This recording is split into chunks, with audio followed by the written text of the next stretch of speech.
Hola a todos y todas. Les doy la bienvenida a Política, un podcast sobre política y sociedad, donde hablaremos de debates y reflexiones sobre temáticas que nos acontecen y nos atraviesan. También este espacio está pensado para brindar herramientas prácticas para poder abordar los fenómenos sociopolíticos que nos rodean. En esta oportunidad tenemos un invitado que, en el marco de uno de los temas más votados, geopolítica, nos va a hablar de los desafíos para la gobernabilidad en Nigeria y Somalia.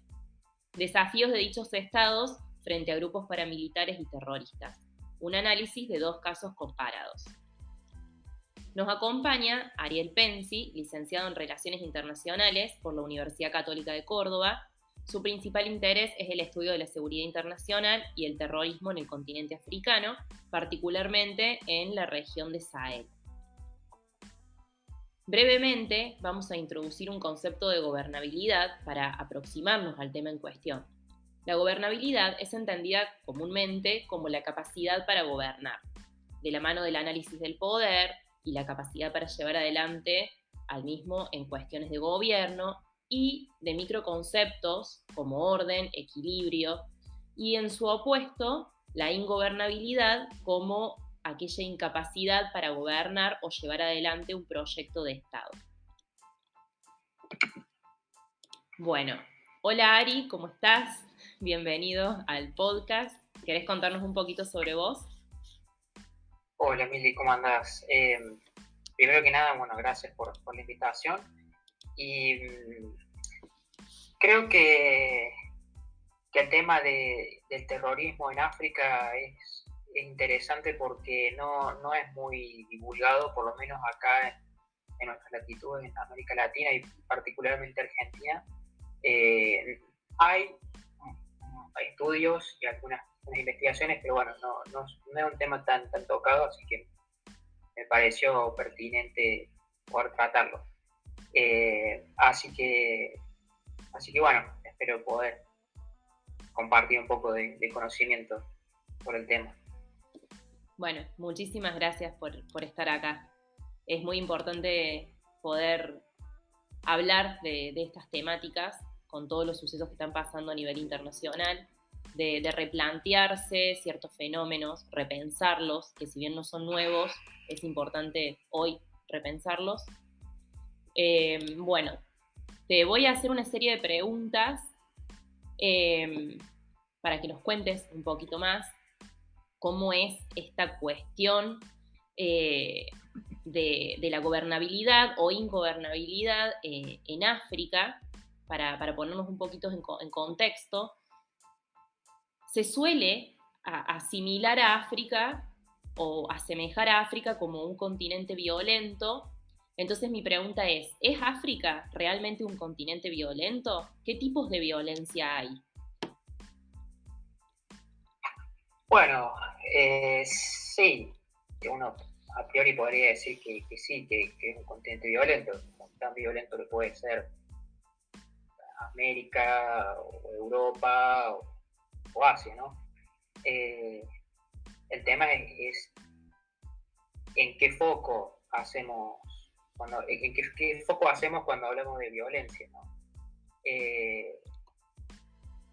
Sí, violencia en África hay y mucha.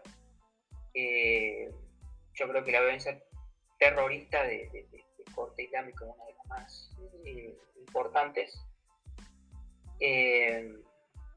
Pero también hay, como en cualquier lugar del mundo, bandas criminales, algunos movimientos secesionistas, pero yo te diría que la más importante y la más preocupante también es la violencia terrorista inspirada en movimientos como Al-Qaeda, ¿no? de esta interpretación estricta del Islam, de la vertiente suní del Islam. Bien. Y pensando estas cuestiones de violencia y en materia de seguridad, ¿cuál sería la región de África que está más comprometida en términos de seguridad hoy? La más comprometida de todas, yo me animaría a decir que es la del Sahel, que es una franja, en términos geográficos, ¿no? Es una franja que va desde el, el oeste de África hasta el este, atraviesa, que coincide con una franja de desierto, podríamos decirlo. Quizá también puede que alguna relevancia tenga eso sobre el terrorismo. Y también podríamos decir que los países del Magreb, es decir, el norte de África, están un poco comprometidos en cuestiones securitarias, pero yo diría que el Sahel es la más preocupante en términos securitarios de lo que es el terrorismo en África. Toda esa región, desde Nigeria, pasando por Chad y Mali, hasta Somalia también. Bien. Bueno, vos ya habías mencionado a uno de los grupos terroristas de ahí, pero la pregunta es, ¿qué grupos terroristas son los que amenazan esta región? Me imagino que hay más de uno. ¿Y por qué han surgido? Sí, efectivamente hay más de uno, hay un montonazo, pero yo creo que los más importantes son tres. Uno de ellos es Boko Haram, que surge en Nigeria, en el norte de Nigeria, que coincide que es la parte, el norte de Nigeria es la parte desértica del país. Después tenemos a Al-Shabaab. Al-Shabaab surge en lo que es Somalia, parte de Somalia y Kenia, parte de Kenia, el norte del país. Y por mencionar a otro, puede ser el de Al-Qaeda en el Magreb Islámico, que quizás tiene una presencia más marcada en lo que es países como Mali, Chad, el sur de Argelia, que son todas zonas bastante desérticas. De hecho, es prácticamente el desierto del Sahara completo, o gran parte, y tienen mucha movilidad ahí. Si bien no hay grandes ciudades en esta zona, tiene una influencia bastante interesante, bastante importante en la región. Sí. Sí. Bien, bueno, vos nos estás contando que Nigeria y Somalia son los países que albergan los dos grupos terroristas más importantes de África. Si bien, bueno, te iba a preguntar cómo surgieron, pero algo respondiste, también poder saber qué perspectivas tienen a futuro. Bueno, yo creo que si un grupo terrorista surge es para mostrarles a las autoridades de ese país o esa sociedad que hay algunas demandas que no están siendo satisfechas por parte de ese Estado en cuestión, ¿no? Creo que es una respuesta política, más allá de la violencia, es una respuesta política a algo que está faltando. Por ejemplo, en el caso de Somalia, el Estado no existe desde o no existía desde 1991, una de las últimas grandes dictaduras que tuvo el país, terminó. Y desde el 91 hasta el 2012 fueron todos años de anarquía. Y bueno, se necesita un orden, tiene que haber un orden. Y bueno, entre tanta anarquía, la religión pareció ser un factor de cohesión social y mucha gente empezó a ver en un grupo como Al-Shabaab, bueno, una suerte de orden jurídico primeramente, en el cual poder desarrollar, tener una vida social, ¿no? Y y bueno, ese orden lo dio el Shabab con la implementación de la Sharia, en sus orígenes. Después el grupo fue evolucionando y en partes de Somalia, en el sur del país, se ven muchos rasgos de un Estado, servicios que presta un Estado. Por ejemplo, Al-Shabaab ha fundado algunas escuelas, brinda seguridad, poder de policía básicamente, cobra impuestos, se autofinancia y quizás sí, no controle grandes territorios, grandes extensiones de tierras, pero uno ya empieza a ver que son funciones estatales, que quizás a un nivel micro algunas poblaciones pueden sentirse como respaldadas por una organización que, si bien, no, repito, no es un Estado, puede tener potencial de serlo. En el caso de Boko Haram, que es, por así decirlo, el otro gran grupo terrorista de la región, también es muy parecido el origen que tiene con respecto a Al-Shabaab. Hoy por el grupo está más debilitado, pero yo creo que Boko Haram fue más una respuesta a un abandono que ha tenido el gobierno central de Abuya, la capital de Nigeria, para con las regiones del norte, que tradicionalmente han sido regiones muy, muy pobres, más campesinas, ¿no?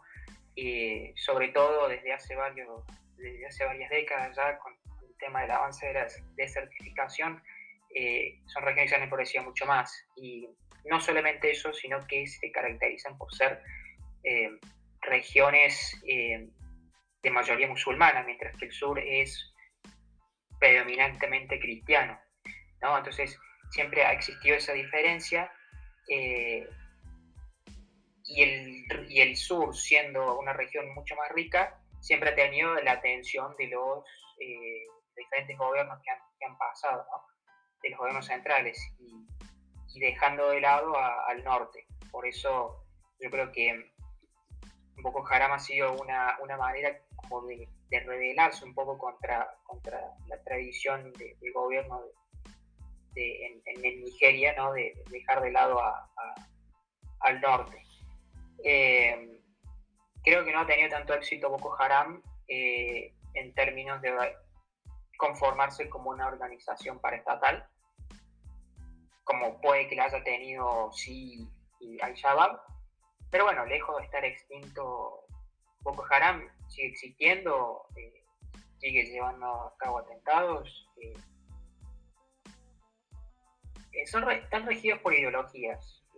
A una ideología no se le puede matar. Mientras alguien la siga llevando como una bandera, siga creyendo en esa ideología, va a seguir existiendo el grupo, ¿no?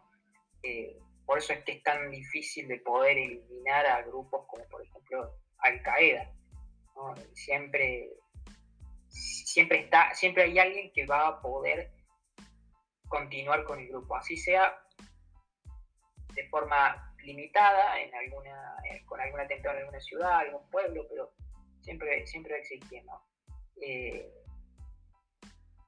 Yo creo que, haciendo un resumen, ¿no? Yo creo que los dos grupos han surgido como una necesidad política de una sociedad que le ha faltado algo, que se ha sentido carente de atención, y que se daba cuenta que no lo iba a conseguir por otro medio que no sea la violencia. Yo creo que nadie quiere recurrir a la violencia, pero bueno, cuando las cosas se ponen un poco más complicadas, muchos pueblos deciden recurrir a eso, o por lo menos un grupo de personas deciden recurrir a eso. Y como decía al principio, eso está marcando algo muy importante a tener en cuenta. Es decir, estas personas me están exigiendo por medio de la violencia algo bueno, yo como gobernante debería prestar atención a eso que me están demandando, ¿no? Si es que los considero parte de mi Estado. Me parece súper interesante porque estaba pensando, en base a lo que vos contabas, que estamos hablando hay una ingobernabilidad, hay una crisis de gobernabilidad claramente marcada y también ver cómo es muy complejo el tema. Digamos, esto que vos decís de que hay grupos terroristas que constantemente siempre tienen a alguien en el poder y a alguien que lo sigue perpetuando en el tiempo, cuando esta cuestión viene desde hace mucho tiempo atrás.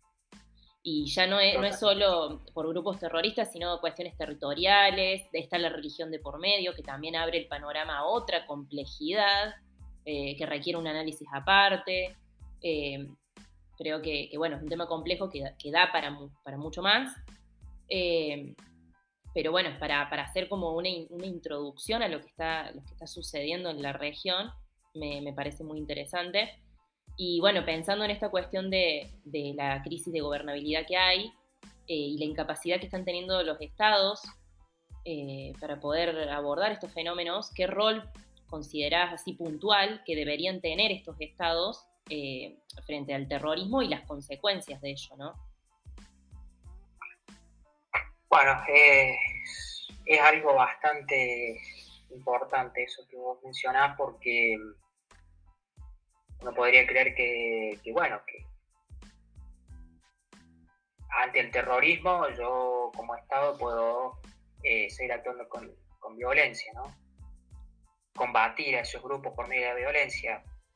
Sí, como primera medida sí, es una opción, pero sería un combate, una guerra que no terminaría nunca. Por esto que te decía antes de la ideología.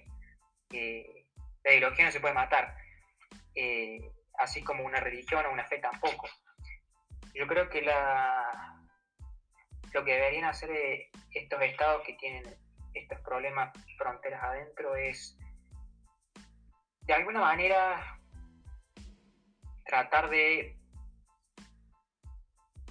ponerse en el lugar de esas poblaciones de donde surgen los grupos terroristas y tratar de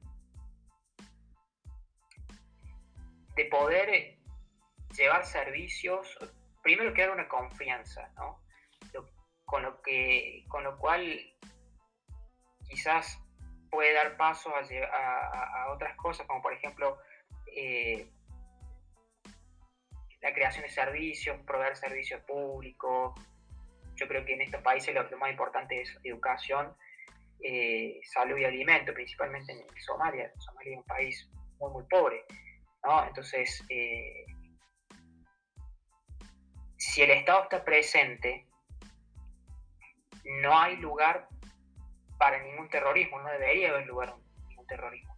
Por supuesto que lo va a seguir existiendo, ¿no? Pero al menos ya hay, digamos, no hay una excusa para que el terrorismo exista, porque si un Estado que se hace cargo de las necesidades que tienen ciertas poblaciones, bueno, no, esas poblaciones no tienen que depender de grupos terroristas para su subsistencia, que digamos que esa es una de las formas de por qué se perpetúan tanto estos grupos, ¿no? Porque se valen de la necesidad de algunas poblaciones descuidadas por el Estado. Y yo creo que principalmente es eso, que los estados dejen de lado las diferencias políticas y sobre todo culturales o religiosas que puedan existir, y el compromiso de mejorar las condiciones de vida de aquellas poblaciones que no han estado descuidadas por muchísimos años, ¿no? Más allá de cualquier tipo de consideración religiosa, cultural o política. Bien. Sí, la verdad es que es muy interesante y es un tema que da para seguir hablándolo. vamos a ir cortando, pero no va a faltar oportunidad para volver a hablar de estos temas. Yo siempre trato de hacer aproximaciones, introducciones a ciertas temáticas, pero la idea es continuarlas, porque no se agotan en el tiempo, digamos, y mucho menos cuestiones que tienen que ver con la política. Así que bueno, muchísimas gracias, Ari, por estar acá, por formar parte y por sumarte a esta iniciativa.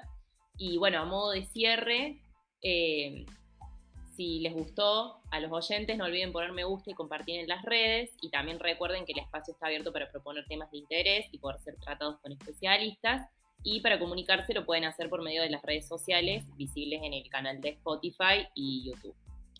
Así que bueno, nos despedimos y muchísimas gracias, Ari, por formar parte. Muchas gracias, Emilia, vos.